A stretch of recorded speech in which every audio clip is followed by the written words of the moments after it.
Motor detonating itself to a 6.19 second elapsed time. Our next pair of cars ready, and something breaks on Bob Noice's car. You see the water pouring out of the cylinder head in the right-hand side. It's just pumping water out underneath the vehicle. Obviously, he can't run in that kind of condition. The crew from the starting line running down track to get next to Bob Noice's car, making sure he's not in any danger, while his competitor Gary Beck backs up after his burnout.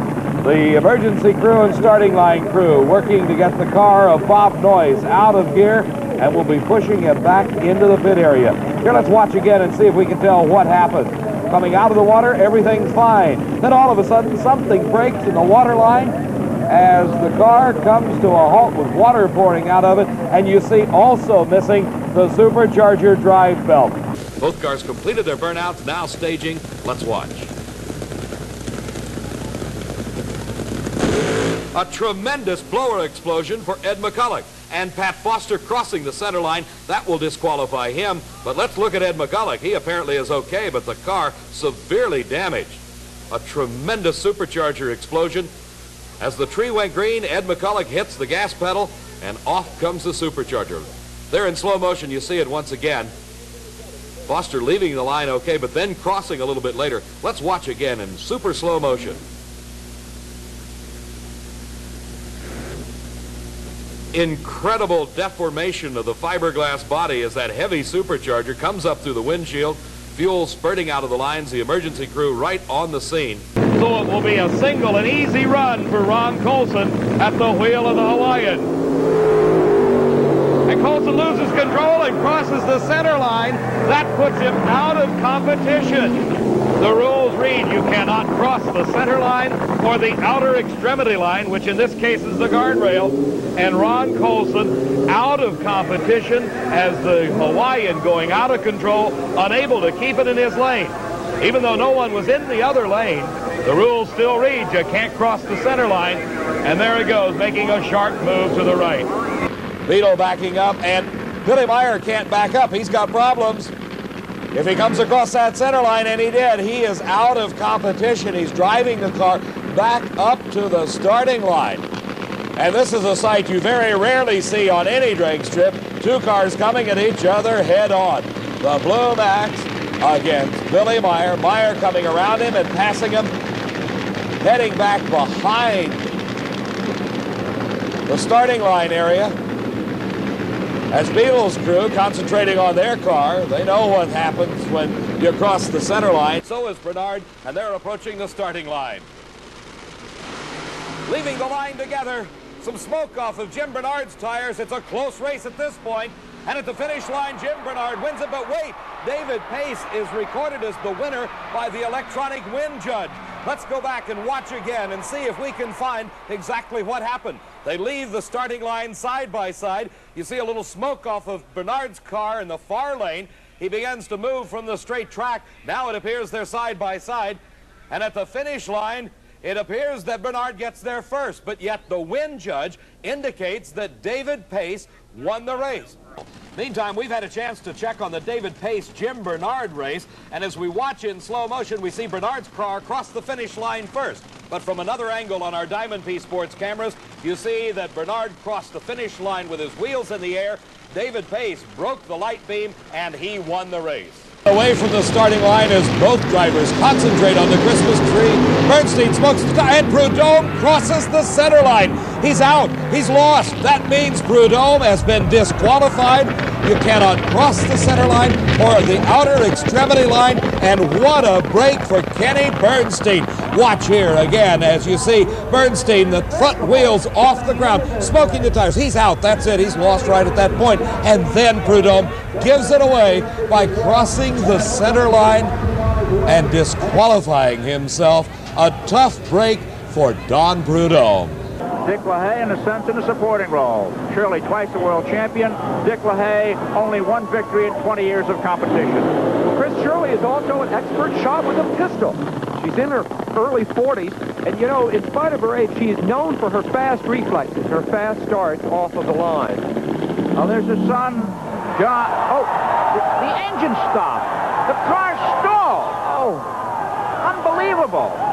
Oh, this puts her out of the race, Sam. The rules say that once an engine stalls after the burnout, it may not be restarted. Its rule is hardly ever implemented. It's a tough break for Shirley Muldowney, and here comes Dick LaHaye. And for him to win the Top Fuel final honors, all he has to do is lope down the strip. Just himself, and he has a good time doing it. Steve, it looks like they've got some trouble with Gary Ormsby's car, and it appears the tire has gone flat. The right rear slick has got a lot of wrinkles in it that shouldn't be there. And here from Shirley Muldowney's crew comes an air can to try to get it pumped up, but they're not going to be able to get it done in time. And Gene Snow waltzes through the second round and into the semifinals at a 587, 213 miles an hour. Gary Ormsby plunks it in reverse and backs it into the staging lanes with that right rear tire good and flat. We're in the first round of competition, and one of the cars, the Bill Carter entry, is having problems getting started. The crew, headed by Jim Brissett, working on it. His competition's running. His competition, Dave, is having no problems at all. Ray Stutz, a young fireman from Pomona, California. This is the car owner for Bill Carter, the actor Dan Haggerty. You may know him better as Grizzly Adams, and he is just fidgeting. And they've got the car started, David. They are going to running, race. But Ray Stutz has already completed his burnout, and I am certain that the effort by Bill Carter will come immediately. That's right. Starter Buster Couch waves him to the starting line, pushes the crew out of the way, and says, sorry about the burnout, guys, you got to race. This could really hurt Bill Carter in the near line, the lack of that smoky burnout over the starting line. Let's see, Ray Stutz in the far lane. It is Stutz away first cleanly by at least a car length. Ray Stutz driving away from Bill Carter, who still made a race out of it, even without the burnout. Won 2 races a year. Uh-oh, Paul, we've got a problem on LaHaye's car in the near lane. Apparently, the reverser transmission has failed. They're having to push that car backwards. Now, that doesn't sound like a lot of work, just 1,800 pounds. Remember, the clutch is trying to propel the car forward. It's like pushing back 3 tons. In the meantime, Hank Endress sits and waits. The starter continues to watch. No rule covers this. They've gone back to the old system of pushing the car back to the line. The one thing they can't do is inconvenience Hank Endress, and that'll be a call by the starter. At any time the starter feels Endress is building too much heat in the motor, and you can see the starter there, Buster Couch, saying, get that car to the starting line. Now it's the visor on LaHaye's helmet that will not snap. Kim comes in and tries to get that accomplished. It looks like there will be a 2-car race, Paul.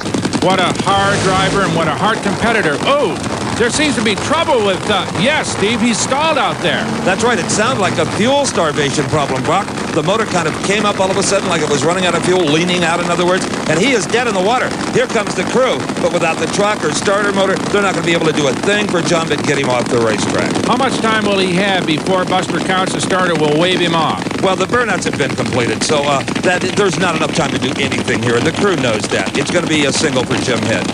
Oh, that's a terribly tough break for this man, John Force, as we said, one of the toughest, most intense competitors. There you see a burst of fire. And an engine problem for Dick LaHaye. He pulls off to the side. He is out of racing. Gordy Bonin goes ahead with his burnout, and he blows the supercharger drive bell. Bonin's engine is still running as LaHaye comes to a halt. The engine exploding on the burnout, and an obviously disappointed Dick LaHaye unstraps himself and comes out of the car. What a break for Bonin. All he has to do is stage the car and get the green light. All right, they are staged and ready. Kenny Bernstein left the starting line before the Christmas tree system was ever activated. That is the most incredible thing I've ever seen from Kenny Bernstein. Time in that lane that Jim White is in, too, so it can't be all bad. Terrific start. Oh, it's a great race. Oh, and right at the finish line, Richard Hartman comes around. They left right together. Jim White, sorry to see you out in round 1, but what's going on with the spoiler? It's coming apart on you. Yeah, somewhere about past half track, and I don't know really exactly where. The side dams of the spoiler came off. The thing we had it on maximum downforce, it was doing just a fine job, and then all of a sudden it turned loose. The car got real loose, and I'm sure that's why it spun the tires and we got beat. This one belongs to Jeff and Susan Bernstein. It will campaign in the east. The car in the west belongs to Bill Schultz and the Over the Hill gang. Oh boy, this looks like pro stock racing. It is Mark Oswald. Oh, and a huge problem, Don Garlitz. Something has went wrong. Look at the body kicked up on the backside, oil coming out of the engine. That crew is going to have a tremendous amount of work to do. From another angle, take a look at the car in the left-hand lane. Right there. It blows a left rear tire. Probably ran over a piece of debris, something on the racetrack. Completely shreds that huge left rear slick. Now look, it is a fairly conventional burnout. Here in the replay, you're seeing it again.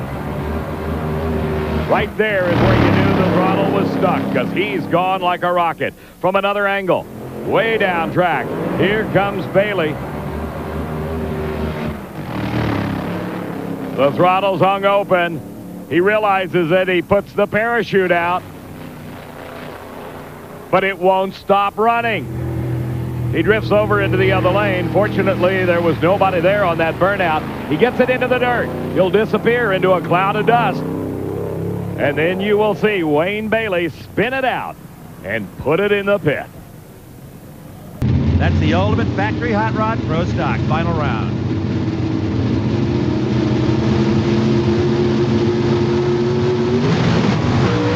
A flame out on the ultimate car. This is a stunning surprise. Mark Osborne has his first ever NHRA Pro Stock Finals victory. And what happened to Darrell Alderman at the line? Well, look at the right side of the screen. Keep an eye on the air scoop. A sudden burst of flame as it backfires through that scoop. Snow in the far lane. I wonder what must be going through Snow's mind right now with all the work that's been done on that engine. He must be wondering, is the thing going to really do it or not? And it does it too well. He smokes the tires at the starting line.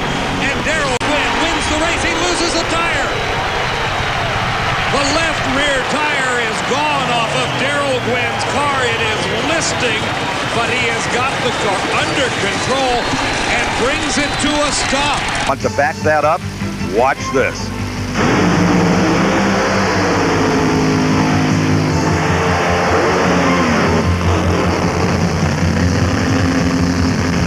With the touch of a true master of his craft, Garlits regained control and drove the car through the cloud of tire smoke back toward the starting line. The streamlined dragster came through the crash in remarkably good condition, considering the potential for damage. And on the other end of the course, we have disasters on both ends of the course. It looks like the Blue Max is not able to shut off. The engine is still running. Well, that engine is hurt, Ken. There's pieces coming out of it, and it's liable. Oh, there it goes.